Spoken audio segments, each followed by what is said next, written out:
Hello tout le monde, bienvenue sur ma chaîne YouTube. Si vous n'êtes pas encore abonné, n'hésitez pas à vous abonner tout de suite. Alors aujourd'hui, je voulais vous raconter une petite story time. Vous raconter une story time qui traite un peu sur la confiance en soi et sur l'acceptation surtout. Alors je mesure 1m73, et je suis mince. Étant petite, j'ai toujours été, vous voyez sur les photos de classe, la fille qui est debout à côté de la maîtresse, c'était moi. Au secours!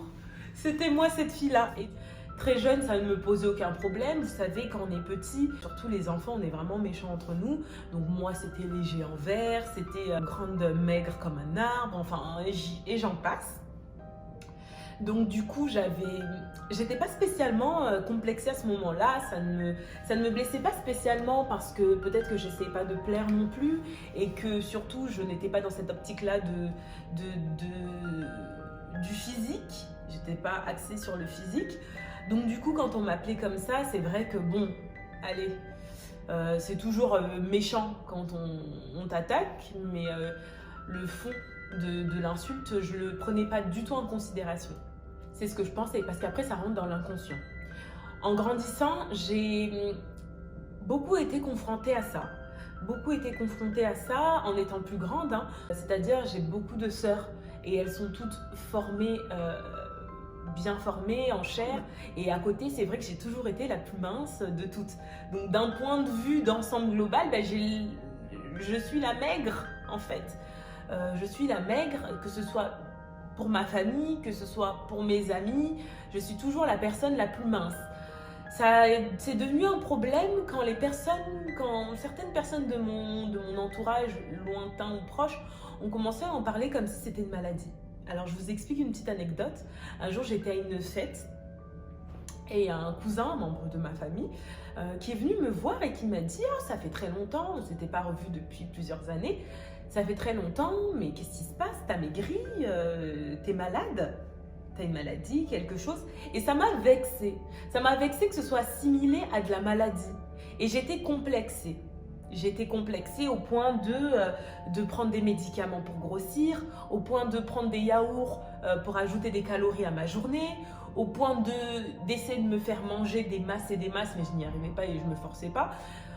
Au point de chercher toute solution pour prendre du poids. J'étais même prête à boire de l'huile. Donc du coup, j'étais complexée à ce stade-là. La société nous impose certains critères de beauté, que ce soit par la télé, que ce soit les réseaux sociaux, et j'en passe. Mais après, c'est vrai que ces critères diffèrent du milieu social, diffèrent des origines, diffèrent des communautés, diffèrent des pays. C'est vrai. Mais moi, dans ma situation, du coup, j'étais tout d'abord dans ce milieu-là où être mince, être maigre, c'est moche, c'est malade, c'est pas beau, pas féminin, pas regardable. Donc j'ai été complexée pendant un très bon moment de ma vie, pendant très longtemps en fait, pour être honnête avec vous. Moi j'ai des copines, elles sont voluptueuses, elles sont charnues, elles sont très bien. Et quand je sortais avec elles, elles étaient en forme, sous leurs habits, elles remplissaient bien les pantalons et tout. Et moi, effectivement, j'essayais de ressembler aux personnes qui était représenté comme le modèle à suivre, la beauté par excellence en fait, c'est ce que j'essayais de suivre en fait. Et du coup, je devenais aigrie en fait. Je savais plus comment prendre soin de moi, je savais plus comment me mettre en valeur, je n'avais pas du tout confiance en moi. Et ça se voyait énormément parce que je pouvais être super introvertie, moi qui suis très extravertie, assez timide, me cacher en fait. Pour moi, je ne plaisais pas. Je m'habillais pas spécialement bien, je me déguisais plus qu'autre chose. J'avais du mal à m'accepter en fait, que ce soit dehors vis-à-vis des gens, que ce soit chez moi, j'avais du mal à m'accepter. J'avais du mal à accepter qui j'étais. Je n'ai jamais été voluptueuse, je n'ai jamais été charnue, même pas eu des cours, non, je n'ai jamais été cette personne-là. Et pourtant, j'ai toujours été mince. Ça veut dire que j'étais condamnée à me détester toute ma vie, à moins de passer par la chirurgie, etc. Et encore. Donc ça veut dire que j'étais condamnée à me détester, condamnée à détester qui j'étais, condamnée à détester ma personne. Et vous savez pas à quel point la confiance en soi, elle se reflète, c'est notre face on a notre visage, on a tout, on a notre corps, notre visage qui est notre identité, notre carte d'identité. Quand les gens nous voient, ils voient notre corps, notre visage. Mais on a aussi la communication non verbale. La communication non verbale, la confiance en soi, si vous savez quel message ça envoie aux personnes qui veulent vous aborder, le message que ça envoie aux personnes que vous côtoyez, c'est carrément dingue. C'est vraiment dingue. Donc du coup, ça se voyait même avec la façon dont les gens me traitaient, en fait. Je vous jure, que ce soit des amis, de la famille, etc. La façon dont les personnes extérieures me traitaient, que ce soit même en entretien, que ce soit dans le milieu professionnel, dans le milieu personnel, le traitement était différent. Pourquoi? Parce que je manquais de confiance en moi. Je manquais de confiance en moi, pas parce que Alors, je lisais précédemment un livre qui s'appelait Unlimited Power, c'est-à-dire le pouvoir illimité de Anthony Robbins. Celui-ci disait qu'il fallait, avant de vouloir changer les autres, se développer soi-même. Donc dans un premier temps, j'ai changé ma façon de m'habiller. J'ai changé ma façon de me vêtir. Je pensais que m'habiller plus près du corps, plus court, plus sexy, c'était la façon pour me mettre en valeur. C'était la façon adaptée à ma morphologie, c'était la façon qui allait m'aider à être mieux dans ma peau, plus féminine, etc. Donc je m'habillais comme ça. Toujours près du corps, que ce soit les pantalons, toujours sexy, moulant. Vous voyez ce type de vêtements-là. Par la suite, en y repensant, je voulais adopter aussi, en plus de... Parce que à partir de ce moment-là, honnêtement, très honnêtement, j'avais commencé à m'accepter et à avoir plus confiance en moi.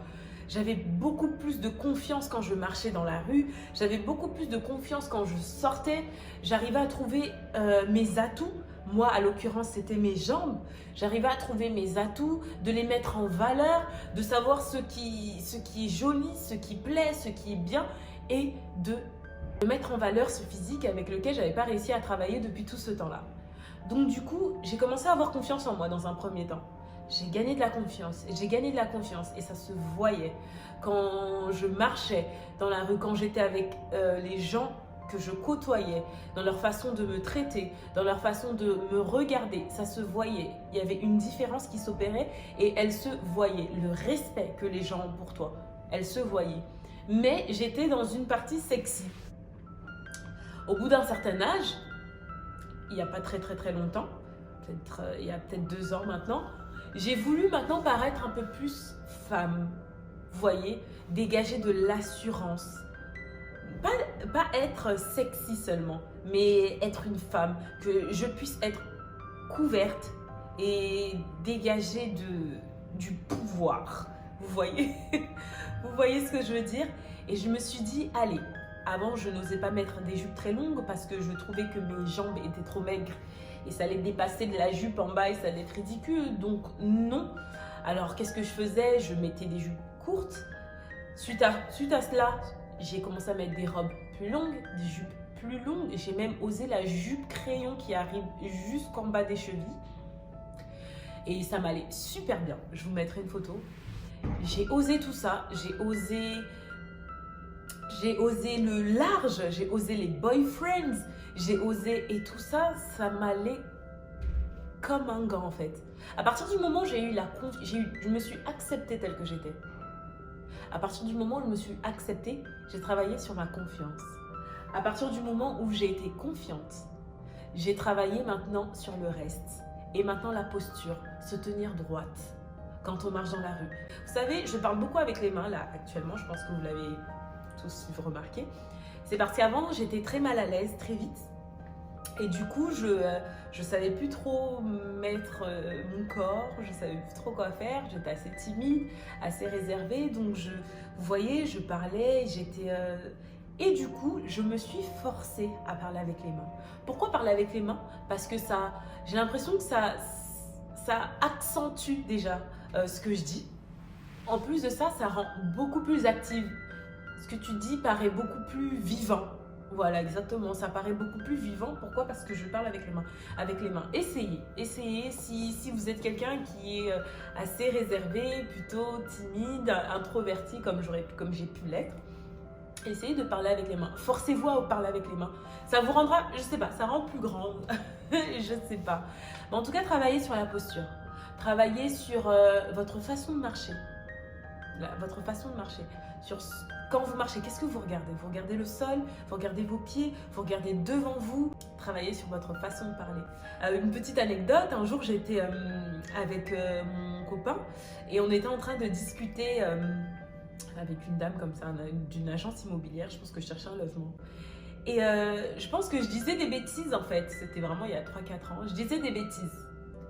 Et mon copain, il m'a dit à ce moment-là, tu parles tellement bien, tu as tellement une belle façon de parler, tu t'exprimes bien, tu donnes envie aux gens de t'écouter, que même quand tu dis des bêtises, ça passe. Et j'en rigole parce qu'ils me le disent souvent et j'en rigole. Et du coup, donc, travaillez votre façon de parler. Essayez de regarder les gens dans les yeux. Oh, ça a été un calvaire pour moi. Regardez les gens dans les yeux quand ils parlent. Je vous jure, ça met mal à l'aise. Essayez de regarder les gens dans les yeux. Essayez de fixer les gens quand vous parlez. Quand ils parlent, les regardez. Si quelqu'un doit être déstabilisé, je suis désolée, il faut choisir. Entre moi et vous, ça doit être vous. Donc voilà.